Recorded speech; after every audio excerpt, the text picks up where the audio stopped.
প্রথম এক মিনিট ওটা দেখেন। ভাবো, এই জীবনে তোমার কিছুই ভালো হয়নি, তোমার যা যা প্রয়োজন, যা যা লাগবে সবকিছুই তোমার এই দুনিয়া কেড়ে নিছে। তখন তুমি কি করবে? তারপর তুমি পুরো দুনিয়াকে ধ্বংস করে ফেললে। আর যখন আর তারপরেই তুমি মারা গেলে। আর যখন তোমার জ্ঞান ফেরে, তুমি দেখতে পাও তুমি সময় তো পিছনে চলে এসছো। তখন তুমি কি করবা?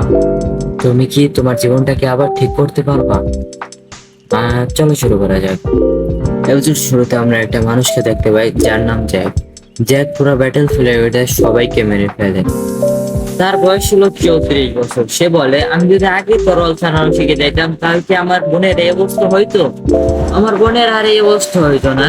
তারপর জ্যাক তার বিমান মাস্টারের ব্যাপারে ভাবে, যে তাকে বাঁচার রাস্তা দেখাইছে। জ্যাক এইসবের কথা ভাবতেছিল, তখনই একটা ছেলে আসে যার নামও জ্যাক ছিল। সে বলে, আমি মনস্টার জ্যাককে মারতে এসেছি, কারণ সে তার বাবাকে মেরে ফেলছে। তার বাবার সাথে তার সম্পর্ক ভালো ছিল না, তাও সে তার বাবাকে ভালোবাসতো। জ্যাক বলে, তুমি আমাকে মারতে এসেছো, আমাকে মেরে ফেলো। জ্যাক আমাদের মেইন ক্যারেক্টারকে মারার জন্য তার তরোয়াল উঠায়, কিন্তু সে মারতে পারে না। তার এত সাহস নাই যে একজন মানুষকে মারবে। জ্যাক সে বসে পড়ে। আমাদের মেইন ক্যারেক্টার বলে, তুমি ভয় পেও না, তুমি যে সবাইকে বলে দাও যে আমি মারা গেছি। তারপর আমাদের মেইন ক্যারেক্টার ওইখানে শুয়ে পড়ে। আর সে তার পিছনে সব কথা মনে করতে থাকে। আর সে বলে, আমি যদি আরেকবার চান্স পাইতাম তখন আমি আমার ভাগ্যকে বদলে ফেলতাম। কিন্তু এটা জ্যাকের একটা ভাবনা ছিল। আমাদের মেইন ক্যারেক্টার বাবা আমাদের মেইন ক্যারেক্টারের সাথে ভালো ব্যবহার করতো না। আমাদের মেইন ক্যারেক্টার তাকে সন্দেহ করতো সে কি তার আসল বাবা। আমাদের মেইন ক্যারেক্টার তার মাকে শুধু ছবিতেই দেখেছিল। জ্যাকের একটা বড় বোন ছিল, কিন্তু তাকে এম্পায়ারে পাঠিয়ে দেওয়া হয়েছে। আর তার এই কারণে জ্যাক একটা মনস্টার হয়ে গেছে। আর সে একটা যুদ্ধ শুরু করছে। আমাদের মেইন ক্যারেক্টার টেনকেন এম্পায়ারে যায় আর একটা যুদ্ধ করে। তারপর সে সবাইকে মেরে ফেলে। আর তারপর সে নিজের মৃত্যুকেই মেনে নেয়। তারপরে সিনে আমাদের মেইন ক্যারেক্টারকে দেখানো হয়, সে সময়তে পিছনে চলে আসছিল।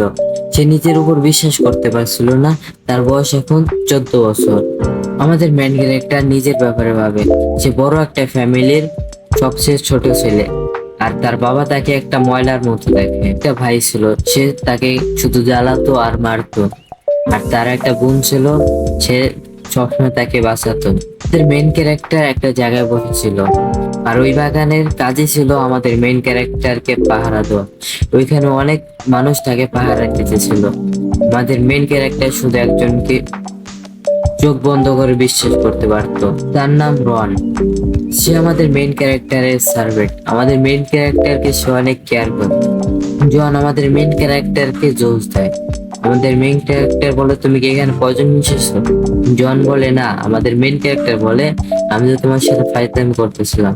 জন বলে, এরকম ফাইজলামি আর করবেন না। তারপর রন ওইখান থেকে চলে যায়। আমাদের মেইন ক্যারেক্টার বলে, আমি আমি ফ্যামিলি সাকসেসর হইতে চাইনি, তাই আমার উপর কোনো বিপদ ছিল না। কিন্তু আমার ভাই আমাকে ম্যাজিক শিখতে দেয়নি। আমার 14 বছর এই বয়সে এই বডিতে কোনো মানা নেই। আমাদের মেন ক্যারেক্টার এই সবের ব্যাপারে ভাবতেছিল, তখনই তার বড় ভাই আসে আর তাকে একটা ঘুষি মারে। আমাদের মেন ক্যারেক্টার একটু চমকে যায়। তার বড় ভাই ফিলন বলে, তোমার বড় ভাই তোমার সাথে দেখা করতে এসেছে, তুমি তাকে গ্রিটিং করতেছো না কেন? আমাদের মেন ক্যারেক্টার তার বড় ভাইকে দেখে অনেক রেগে যায়। আর তার পিছনের একটা কথা মনে পড়ে, যেখানে তার বড় ভাই তার উপর পানি ফেলে দিছিল। আর সে বলছে, তুমি শর্টম্যান বা ম্যাজিক শিখবে না, তাহলে আমি তোমাকে মেরে ফেলবো। তার বড় বোন যেই ফ্যামিলির সাকসেসর হইতে পারবে না, তার বড় ভাই তাকে ইউজ করতে চাইছিল।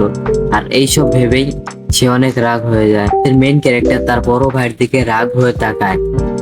আর তার বড় ভাই দেখে বলে, তোমার সাহস কিভাবে হলো আমার দিকে এমন ভাবে তাকানোর? আর তাকে একটা ঘুষি মারার চেষ্টা করে।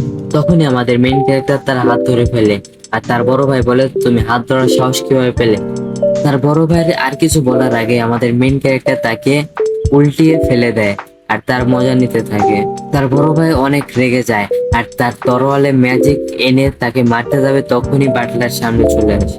তারপর তার বড় ভাই ওই বাটলারকে একটা ঘুষি মেরে ফেলে দেয়। আমাদের মেন ক্যারেক্টার বলে, তুমি কি তোমার কথা দিয়ে আমার সাথে মারামারি করবে? তারপর তার বড় ভাই রেগে যায় আর তার উপরে একটা হামলা করে। তার বড় ভাই একটা নুব ছিল, আর সে বুঝতে পারে তার বড় ভাই এখন ম্যাজিকের থার্ড ফর্মে আছে। তারপর সে তার ভাইয়ের কাছে যায় আর তার চেহারা ধরে পিছে ধাক্কা দেয়। তারপর তার বড় ভাই একটু অবাক হয়ে যায় আর সে অজ্ঞান হয়ে যায়। আজকের ভিডিওটা ভালো লাগলে লাইক আর সাবস্ক্রাইব করে দাও। 100 লাইক আর 100 কমেন্ট হলে এটা দ্বিতীয়বার নিয়ে আসবো।